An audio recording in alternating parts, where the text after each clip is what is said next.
they fail to take advantage with what I called the waiting season. And whenever they hear the words, okay, you need to wait. Sometimes, we are actually, for example, you are in a grocery or in an ATM and waiting for you for that queue, waiting for your time, and we are all agitated, we are all irritated whenever we hear the word, okay, just please wait for some times. And whenever we hear that word wait, the connotation, it's already negative. Like, I don't want to wait. Okay, I hate waiting. And I also, that's another problem, that I have. I want to let you know, I want to teach everyone that even if you are still waiting, that's already part of your life, where God prepared for you to do something, to experience something, to prepare yourself. And it's such also a beautiful season for you. Not only the season of harvest. Sometimes we don't enjoy planting season, and also many of us, we don't enjoy the waiting season. But there are things that you can do. I remember I want to become a motivational speaker. I want to write books. But actually, since 2012, that's my dream. 13, 14, 15, 16, 17, 18, almost 6 years. I didn't have a break. I did not get any break at all. And I felt like I was losing it. I felt like, oh my gosh, I think I'm not meant to become what I wanted to be. I think I'm not meant to become a motivational speaker or author.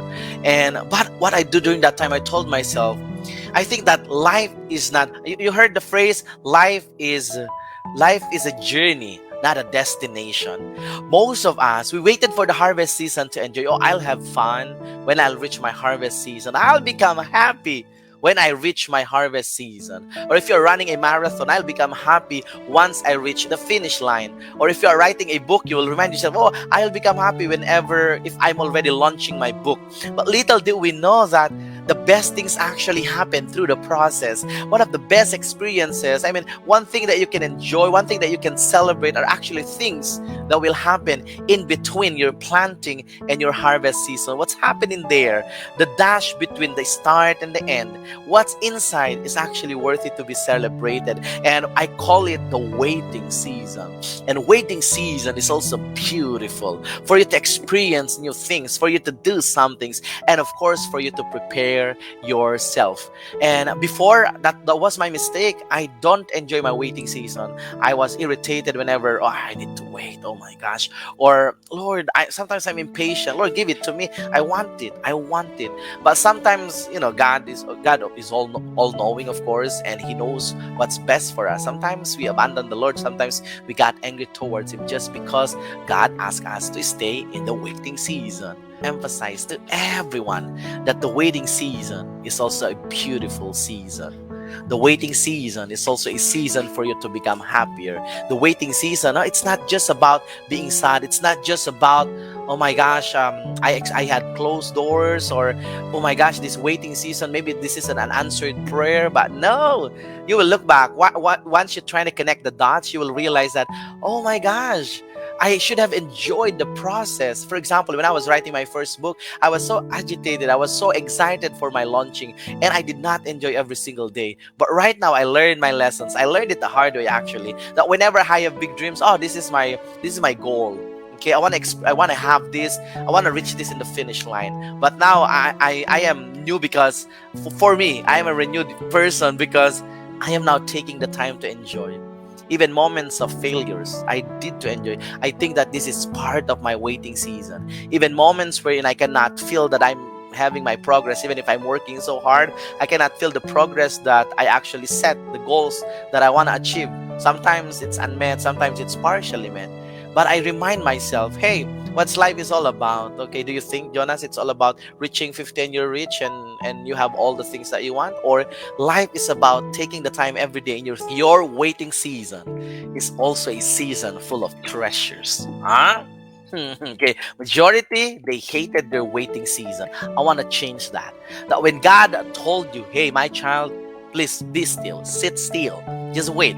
I have big plans for you.